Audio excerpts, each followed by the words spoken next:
마태복음 9장 27절입니다. 이제 오늘 이 말씀에서 27절부터 31절 두 맹인 이야기죠. 지금까지 말씀의 소결론 같은 그런 내용이고요. 32절로 34절은 벙어리 귀신을 쫓아내는 그런 내용이고, 이제 35절서부터 10장 1절까지, 이제 매일 성경은 38절로 끊었습니다만은 10장 1절까지가 연결된 개념이라고 할 수가 있어요. 이제 예수님의 사역을 이렇게 설명하는 그런 내용이라고 할 수가 있습니다. 먼저 두 맹인 사건을 우리가 좀 생각을 해보면, 이 맹인들의 고백이 중요하죠. 다윗의 자손이여라고 그렇게 고백을 합니다. 우리를 불쌍히 여겨 주십시오 하고. 그런데 이 두 맹인의 고백이 왜 중요하냐? 일단 두 맹인일 때 두 명, 세 명이 아니고 한 명이 아니고 두 명이라고 하는 것은 항상 구약 성경에서는 증인의 숫자예요. 그러니까 두 명이 아니면, 한 명이면 증인의 증거가 채택되지 않는, 왜냐하면 거짓말을 할 수 있으니까. 사실은 두 명도 서로 합작하면 거짓말할 수는 있죠.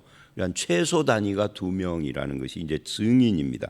그래서 이 증인 두 명이 고백하는 다윗의 자손이여, 이게 중요한 거예요. 그 다음에 두 번째는 맹인이라는 겁니다.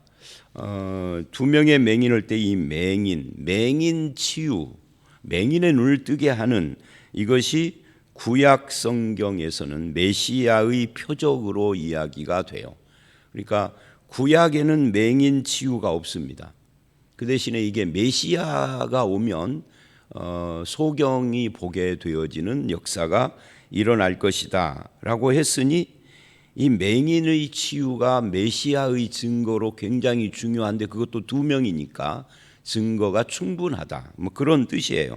근데 그들이 다윗의 자손이라고 예수님을 불렀다라고 하는 것은 지금까지 8, 9장의 기적들이 종합을 하면 무엇을 말을 하느냐면, 예수 그리스도가 다윗의 자손, 즉 메시아다 하는 것을 증거한다 하는 거예요. 그리고 이제 그분이 바로 왕, 천국으로 우리에게 오신 거죠. 이게 천국, 이걸 여러 번 지금 설명하고 있는데 8, 9장에서 천국은 나라를 말하는 겁니다. 하늘의 나라, 하늘, 천, 나라국. 그래서 하나님 나라, 하늘나라, 천국 다 같은 거예요. 천당이라는 것은 성경에 안 나옵니다. 천국입니다. 당이라는 것은 집당자예요. 근데 천국의 집, 이렇게 표현하지는 않아요. 천국인데, 하나님 나라는 뭐가 하나님 나라고 천국이냐 할 때 왕을 말한다. 나라를 말할 때 영토를 말할 수도 있고 백성을 말할 수도 있지만, 성경에서는 왕을 말하는 경우가 압도적으로 많아요. 그래서 천국이 왔다 하는 것은 그 나라의 왕이 오셨다. 그 나라의 왕이 왔으면 천국이 여기 온 거죠. 그래서 이 이적들, 마지막 세계의 이적들은 왕이 오심으로 새로운 시대가 열렸다. 이 새 시대의 초점이 뭐냐? 그분이 우리를 불쌍히 여기시는 분이다. 그래서 다윗의 자손이여 우리를 불쌍히 여기소서. 이게 이제 핵심이 되는 거예요. 그런 의미에서 이제 32절로 34절에 이제 벙어리, 귀신 들려 말 못하는 사람을 예수님께 데리고 와서 그것을 고쳐주니까 사람들이 33절 놀랍게 여기며 이스라엘 가운데서 이런 일을 본 적이 없다라고 하는 것은 바로 지금까지 구약 시대에는 이런 일들이 일어나지 않았는데, 이제 드디어 메시아가 오신 시대엔 새로운 시대가 열렸다 하는 문제예요. 귀신이 쫓겨나는 것은 통치자가 바뀌었다. 지금까지는 사탄이 너희들을 다스리고 너희를 유혹하고 꾀어서 이끌어 갔지만, 이제는 하나님이 너희를 다스린다. 그분이 누구냐? 예수 그리스도 다윗의 자손이다라고 하는 고백을 지금 하고 있는 겁니다. 그래서 다윗의 자손이라는 27절이 이제 바뀌는 거죠. 28절에 오면 내가 능히 이 일을 할 줄 믿느냐 하니까 주여 그러하외다라고 주여라고 호칭이 바뀌어요. 그래서 이제 믿는 사람들은 모두 다 예수 그리스도를 뭐라고 부르느냐면 나의 주님, 나의 왕 이렇게 부르는 거죠.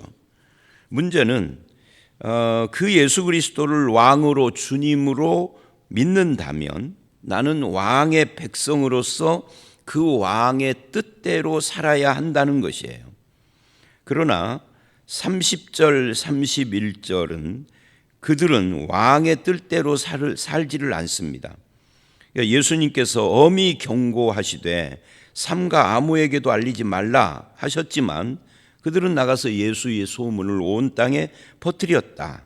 그래서 왕의 뜻대로 산다는 것이 말로만 종교적인 용어를 갖다 붙이는 것으로 되는 것이 아니라 이 세상의 욕심과 목표가 그대로이면서 소원도 세속적인 거 그대로 가지고 있으면서 주여 주여만 붙이는 것이 왕의 뜻대로 사는 것이 아니다. 그래서 이제 마태복음 5장부터 7장이 바로 그 문제를 다뤘죠. 주여 주여 하는 자마다 다 천국에 들어가는 것이 아닙니다. 주여 주님의 이름으로 우리가 귀신을 쫓아내고 선지자 노릇하고 권능을 행했습니다. 내가 너희를 알지 못한다. 불법을 행하는 자들. 불법이 뭐죠? 불교가 말하는 불법이 아니고요. 법을 어기는, 즉 법이라는 게 하나님의 뜻이에요. 성경에서는 하나님의 뜻을 거스르는, 뜻대로 살지 않는, 입으로는 주여 하는데 지 맘대로 사는, 선지자 노릇을 하지만 그게 하나님의 뜻을 선포하는 것이 아니에요. 귀신을 쫓지만 그게 하나님의 뜻이 아닌 경우가 있어요.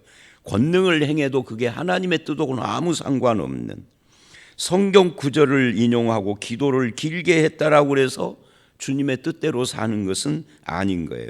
결국은 주의 뜻대로 살려면 마음이 바뀌어야 하고 하나님의 말씀을 늘 알아야 하고 그 말씀에 순종하는 것이 주님의 뜻대로 사는 것이죠. 근데 그런 의미에서 오늘 이 본문은 바로 예수 그리스도가 우리에게 누구냐라고 하는 것을 말하는 겁니다. 우리는 맹인이 눈을 떴다라고 하는 기적을 보지만 이 기적이 가리키는 것이 뭐냐는 거죠. 손가락이 가리키는 그 가리키는 것을 봐야지 손가락을 보면 안 돼요. 이 손가락이 기적이라면 이게 가리키는 것은 예수 그리스도가 우리의 왕, 우리의 주님이시다. 그분이 다윗의 자손이시다. 그분의 뜻대로 살아야 한다라는 것을 말하고 있는 겁니다. 한편 이 31절, 30절, 31절을 조금 더 긍정적으로 해석을 한다면 이 천국의 왕이신 예수 그리스도의 은혜를 받으면 말려도 참을 수가 없다. 이렇게 해석을 할 수도 있겠죠. 그건 조금 더 긍정적으로 해석을 한 것이라고 할 수가 있습니다. 그 다음에 두 번째 32절로 34절, 그들이 나갈 때 귀신 들려 말 못하는 사람을 데리고 왔습니다. 그래서 귀신이 쫓겨나가고 예수님께서 쫓아낸 거죠. 이 쫓겨났다 하는 것은 통치 영역을 말하는 거예요. 전에는 이 사람을 귀신이 지배를 했다면 이제는 그걸 쫓아내고 예수 그리스도가 그의 주가 되시는, 이게 통치가 바뀌는 거죠. 단순한 병고침이 아니라 하나님 나라가 그에게 임하는 것을 말하는 거예요. 그런데 무리들이 이걸 놀랍게 여겨요. 왜냐하면 벙어리 된, 귀신 들려서 벙어리 된 것을 그냥 말 한마디로 쫓아내는 것, 이런 것을 이스라엘 가운데서 본 적이 없기 때문이다. 그런데 34절, 바리새인들은 반발을 합니다. 이 반발은 나중에 이제 계속해서 이 마태복음 안에서 바리새인들과의 충돌로 이어져요. 바리새인들이 이르되 그가 귀신의 왕을 의지하여 귀신을 쫓아낸다. 여기에 대해서는 예수님께서 아무 대답을 안 해요. 근데 나중에 12장을 가보면 거기서도 또 이 말을 또 해요. 바리새인들이 귀신의 왕을 힘입어서 병을 고쳤다, 귀신을 쫓아냈다. 그때 예수님이 대답을 하죠. 분쟁하는 나라마다 설 수 없고 분쟁하는 집마다 설 수가 없다. 만약 귀신의 왕이 귀신을 쫓아내면 자기들끼리 분쟁하는 건데 그거는 아니다. 만약에 내가 하나님의 성령을 힘입어서 귀신을 쫓아내는 것이라면, 한 다음에 뭐라고 그러냐면, 이거 마태복음 12장에 나오는 거예요. 그러면 성령을 힘입어서 내가 귀신을 쫓아내고 병을 고쳤다면 하나님 나라가 너희에게 임한 거다. 그러면서 이야기를 해요. 집이 있는데, 이거 이제 12장 가서 또 이야기를 할 겁니다. 우리 성경 공부나 설교 시간에 들었던 이야기예요. 집이 있는데 이 집을 악한 자가 주인으로 지키고 있어요. 그래서 도둑이 들어와서 세간살이를 늑탈해 내려면, 세간살이를 건져내려면 맨 먼저 이 강한 자를 결박을 해야 한다라고 하는 비유의 말씀을 해요. 이 강한 자가 누구냐면 바로 사탄이고 귀신이에요. 도둑은 예수님입니다. 예수님이 세상에 오셔서 귀신을 쫓아내는 것은 사탄이 결박됐다, 예수 그리스도의 권능 앞에서 사탄이 결박되고 쫓겨났다 하는 것을 보여주는 거다. 그래서 그 결과 너희를 내가 구원했다라는 거죠. 그러면서 이야기를 쭉 해요. 그러니까 결국은 이 말씀도 귀신이 쫓겨나고 말 못하는 사람들이 말을 했다라고 하는 것은 통치자가 바뀌었다 하는 것을 말한단 말이죠. 하나님 나라 왕이 오셨다라는 것을 이렇게 보여주고 있다 하는 것을 이 말씀을 하고 있는 겁니다. 그리고 이제 35절로 38절이에요. 이제 예수님께서 여기에 보니까 모든 도시와 마을에 두루 다니사 그들의 회당에서 가르치시며, 이 모든이라는 말이 35절에 계속 나와요. 모든 병과 모든 약한 것을 고치시니라. 그런데 이런 것을 뭐라고 이야기를 하느냐면 과장법이라고 한다 하는 거 며칠 전에 제가 언급을 한 적이 있죠. 이 과장법 무슨 말이냐면 모든 회당, 모든 도시와 마을을 두루 다니셨다는데 정말 모든 도시를 다 다니셨을까요? 이스라엘 안에 모든 도시를 다 다니셨을까요? 이스라엘 밖에 모든 도시를 다 다녔을까요? 마을까지? 그래서 한국에도 오셨을까요? 아니잖아요. 한국은커녕 이스라엘 바로 인접한 옆에 오늘날의 요르단이나 사우디나 아니면 이집트나 터키나 이런 데를 가셨다는 기록이 없어요. 그런데 모든 도시와 마을을 다 다니셨대. 그래서 이 모든은 과장법입니다. 그런 건 아닙니다. 주님의 역사를 설명하기 위하여서 이렇게 표현을 하는 거죠. 그리고 모든 병을 다 고쳤다. 그러면 예수님 시대는 병든 사람 아무도 없을까요? 이스라엘 안에서만 해도. 이스라엘 밖에는 놔두고. 그렇지 않습니다. 왜? 여기서 모든 병과 모든 악한 것을 다 고쳤다면 이후에 병 고치는 역사가 안 일어나야 되잖아요. 근데 12장에서 또 하시거든요. 아니 다 고쳤다는데 왜 12장에 또 있어? 그래서 이거는 과장법이라고 합니다. 뭘 강조하려고 하는 것입니다. 예수님께서 가르치시고 고치시고 하는 일들을 했다. 가르치고 고치는 일, 그리고 전파하는 일, 이 35장에 세 가지가 나와요. 이것을 흔히 사람들이 예수님의 사역 세 가지라고 합니다. 가르침, 전파, 고치심. 그러면 회당에서 가르치고 전파하신 것이 뭐냐 할 때 천국 복음입니다. 천국 복음, 복음과 천국을 결합했어요. 천국은 뭐라고요? 왕이 오셨다, 통치자가 오셨다. 이제 통치자가 바뀌었다. 이것이 갖고 있는 기쁜 소식. 왕이 바뀌었으니까 새로운 왕, 예수 그리스도 하나님이 우리를 다스리시는 나의 삶의 주인이 되시니 그것이 복음인 거죠. 그래서 복음이라는 것은 기쁜 소식인데 속죄나 구원 이런 것이 주 내용이지만 그것이 하나님 나라, 통치자 하나님 나라와 연결되는 겁니다. 그래서 예수 그리스도의 복음으로 속죄함을 받고 그분의 백성과 자녀가 되면 그 사람은 하나님 나라의 통치 아래에 있는 사람이 되어야 하는 거예요. 그게 천국 복음이죠. 근데 복음은 있는데 천국은 없는 사람, 천국은 이야기하는데 복음은 무시하는 사람, 둘 다 잘못된 거예요. 천국과 복음이 함께 가는 겁니다. 이거를 가르치고 전파하며 천국이 임했다 하는 것을 뭘로 보여주느냐면 병과 악한 것을 고침으로 보여줬다 그 말이에요. 근데 그것을 모든이라고 한 거죠. 왜 그렇게 하셨느냐 하면은 36절 무리를 보고 불쌍히 여기셔서 그랬다는 거예요.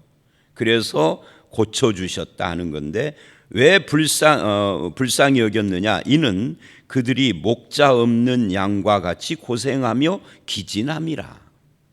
그러니까 병과 악한 것 때문에 불쌍한 것이 아니라 저들이 목자가 없는 양 같아서 불쌍한 거예요. 이 병을 고치고 악한 것을 고쳤어도 목자가 없으면은 양들은 불쌍한 거죠. 어디를 가야 할지 모르니까 결국 또다시 병들고 악한 것에 지배를 받고 그럴 수밖에 없는 거죠. 천국 복음을 모르는 사람은 불쌍한 사람인 거죠. 목자가 없는 것과 같아요. 결국 목자 없는 양이 되는 이유는 뭐냐 하면은 그 목자 자체가 이제 구약의 목자는 왕, 선지자, 제사장인데 이들이 타락했기 때문이에요. 그래서 목자이신 예수 그리스도 왕, 선지자, 제사장인 이 기름 부음 받은 자를 요청하는 거죠. 근데 그분이 오신 거예요. 이 목자가 주는 꼴이 뭐냐라고 할 때 그게 말씀의 꼴이거든요. 근데 말씀은 없이 착취만 하는, 그러니 불쌍한 거죠. 선지자라는 것은 목자 중에 선지자, 왕, 제사장, 선지자는 하나님의 말씀이 내 속에서 부글부글 끓어오르는 거예요. 그래서 하나님의 말씀을 말하지 않고는 견딜 수 없는 심령, 이게 설교자의 설교의 비결이에요. 그런데 내 속에서 하나님의 말씀이 부글부글 끓어올라서 하는 것과 의무감으로 하는 것과는 틀려요. 의무감을 가지고도 할 수는 있지만 하는 태도도 다르고 내용도 다르고 그러는 거죠. 그러니까 목자들은 있는데 선지자, 이 거짓 선지자들인 거죠. 제사장은 있는데 다 타락한 거죠. 왕들은 그냥 고열을 빨아먹고 있는 거죠. 그래서 목자 없는 양처럼 불쌍하다. 그래서 예수님이 천국 복음을 전파하고 가르치며 병과 약한 것을 고치신 것이다. 그런 이야기예요. 그리고는 이렇게 이야기를 합니다. 37절 이에 제자들에게 이르시되, 왜 제자들에게 이 말을 했을까? 추수할 것은 많되 일꾼이 적다. 그러니까 결국은 제자들이 일꾼이 돼야 하는데 이 제자들이 아직은 일꾼이 될 만한 역량이 모자라는 거죠. 왜? 예수님을, 일꾼의 가장 기본이 예수님을 나의 주 나의 하나님으로 고백해야 그게 가능한 건데, 그게 가장 기본인데 다른 사람들, 병 고침 받은 사람들이나 심지어 귀신조차도 예수님을 하나님의 아들이라고 그러고 나의 왕 나의 주 다윗의 자손이라고 하는데 제자들은 아직 그 고백을 안 해요. 제가 어제 수요 예배에 이제 구약 관통 이야기를 설교를 쭉 하고 있잖아요. 그거 하면서 교회에 가까이 있다라고 해서 신앙이 좋아지는 것은 아니다. 오히려 가까이 있어서 신앙이 나빠질 수도 있다. 라고 이야기를 했었는데, 그러면서 뭐 이은혜 집사님, 김삼영 원사님, 그리고 노재성 목사, 두 박 목사, 여전도사님들 이야기를 했어요. 그랬더니 예배 끝나고 가면서들 다들 이제 그런 이야기를 하더라고요. 우리 자기들끼리 이 집사 신앙이 없어? 하고 물어봤다고 그러더라고요. 서로 웃죠 뭐. 제가 예를 든 거지 실제로 뭐 이 집사님, 김권사님, 뭐 두 박 목사님이 신앙이 없다 이 말이 아니라, 예를 들어서 그렇게 교회 일을 하는 교회 직원이나 교역자들이 신앙이 더 좋을 것 같지만 의외로 교회에서 상처받는 일들이 더 많다고. 그걸 말하려고 하는 것이지 실제로 그분들이 신앙이 없고 상처를 받았다는 이야기는 아니에요.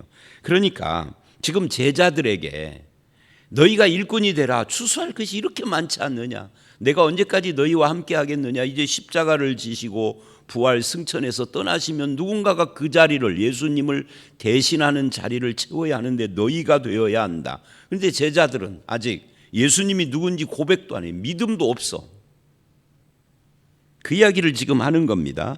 그래서 38절, 그러므로 추수하는 주인에게 청하여 추수할 일꾼들을 보내주소서 하라 하시니라. 하나님, 추수할 곳이 많은데 일꾼이 적습니다. 일꾼 보내주십시오. 그런데요, 이게 참 묘한 것이 지금 예수님은 누가 일꾼이 되라고 이 말을 하는 거죠? 기도하는 제자들, 너희들이 일꾼 되라고 지금 이 말을 해요. 그러니까 우리가 기도를 할 때는요, 그 기도 응답에는 나의 헌신도 포함되어 있는 거예요.